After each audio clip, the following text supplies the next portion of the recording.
Hello everyone, welcome back to my channel মুয়াসুপর্ণাস lifestyle. আশা করছি সবাই ভীষণ ভালো আছো। আমিও কিন্তু খুব ভালো আছি। তো আজকে আমি বানিয়েছিলাম এই রিফ্রেশিং আম পোড়ার শরবতটা, যেটা কিন্তু আমাদের শরীরের জন্য ভীষণই ভালো। আর যে পরিমাণে গরম পড়ছে, এই গরমে কিন্তু কম বেশি সবারই ঠান্ডা ঠান্ডা কিছু খেতে ভীষণই ভালো লাগে। আর সেটা যদি হয় ঠান্ডা ঠান্ডা কোনো শরবত, তাও আবার আম পোড়ার শরবত, তাহলে তো কোনো কথাই নেই। তো সেই জন্য আজকে বানিয়ে ফেললাম। কিভাবে বানালাম চলো সেটাই তোমাদের সাথে শেয়ার করি। তো ফার্স্টে এখানে আম নিয়ে নিয়েছি, নিয়ে আমগুলোকে ভালো করে ধুয়ে নিয়েছি। আর এই আমগুলো কিন্তু আমাদের বাড়ির গাছের আম।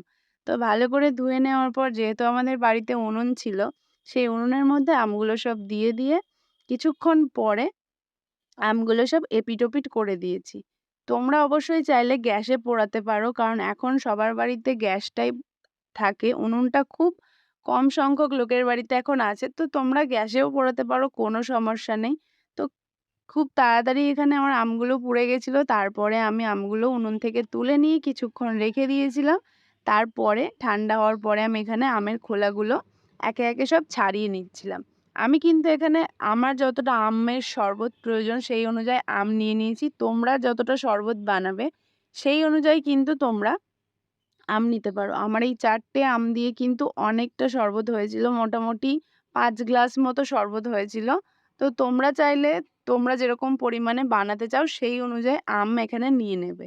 আর আমের খোলাগুলো ছাড়ানোর পর আমগুলো একবার জল দিয়ে ধুয়ে নেবে। কারণ আমের এই যে কালো খোলাগুলো, এগুলো আমের গায়ে লেগে থাকবে, তো ধুয়ে নেওয়াটাই ভালো। তারপরে একটা বাটির মধ্যে আম নিয়ে সবকটা আম হাত দিয়ে চেপে আটির থেকে শাঁসগুলো আলাদা করে নেব।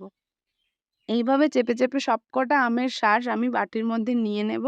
আর নেওয়ার পরে যে মা বেশি বড় যদি কোনো শাঁস থেকে থাকে, সেগুলো আমি হাত দিয়ে একবার চেপে একদম নরম করে নেব। মানে যতটা আমের শাঁসগুলো যতটা এরকম নরম থাকবে, মানে তত কিন্তু খেতে ভালো লাগবে। গালের মধ্যে যদি এরকম মোটা শাঁস পড়ে তাহলে কিন্তু খেতে ভালো লাগবে না।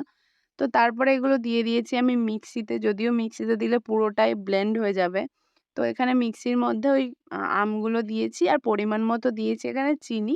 চিনিটা কিন্তু অবশ্যই তোমরা তোমাদের টেস্ট অনুযায়ী দেবে। তোমরা যতটা চিনি বা মিষ্টি খেতে পছন্দ করো সেই অনুযায়ী দেবে। আর এখানে দিয়েছি আমি বিট নুন আর দিয়েছি গোলমরিচ গুঁড়ো। বিট নুনটাই তোমরা ইউজ করার চেষ্টা করো, কারণ নরমাল নুনের থেকে বিট নুন দিয়েই কিন্তু এই শরবতটা বেশি ভালো টেস্টি হবে। তারপরে এখানে দিয়ে দিলাম ঠান্ডা জল। এখানে কিন্তু তোমরা ঠান্ডা জলটাই ব্যবহার করো। গরম জল ব্যবহার করার দরকার নেই। যেহেতু শরবতটা ঠান্ডাই হবে, তো ঠান্ডা জলটা ইউজ করলে আমার মনে হয় বেশি ভালো হবে খেতে।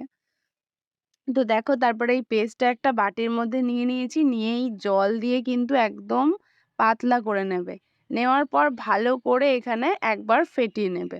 তো ভালো করে ফেটিয়ে নেওয়ার পর ফ্রিজে আমি ১ ঘন্টা রেখে দিয়েছিলাম। দেওয়ার পর ফ্রিজ থেকে বার করে এখানে আমি একটু জলজিরা আর দিয়ে দিয়েছিলাম লেবু। লেবুটা দিচ্ছি কারণ লেবুটা দিলে একটা আলাদা ফ্লেভার আসবে, সেইজন্য। আর লেবুটা খুব বেশি পরিমাণে দেবে না, তাহলে কিন্তু টক হয়ে যাবে। যেহেতু আমটাও টক আর লেবুটাও টক, একদম টক হয়ে যাবে, খেতে কিন্তু ভালো লাগবে না। তো তারপরে এখানে আমি আরেকটা মিশ্রণ বানাবো। তো তার জন্য এখানে নিয়ে নিয়েছি আমি জলজিরা আর তার সাথে মেশাবো লঙ্কার গুঁড়ো। সেটাকে ভালো করে মিক্স করে আমি এই শরবতের মধ্যে অল্প পরিমাণে দেবো।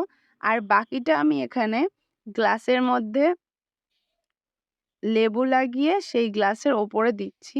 এতে কিন্তু ডেকোরেশনটা ভালো হবে প্রথমত, দেখতে খুব ভালো লাগবে। আর দ্বিতীয়ত খাওয়ার সময় যখন অল্প মুখের মধ্যে যাবে এগুলো, তখন কিন্তু খেতে বেশ ভালো লাগবে। একটু ঝাল মিষ্টি। তো এটাই ছিল আজকের ভিডিও। কেমন লাগলো জানিও। তোমরা কিন্তু অবশ্যই ট্রাই করো আর লাইক, কমেন্ট, সাবস্ক্রাইব করো।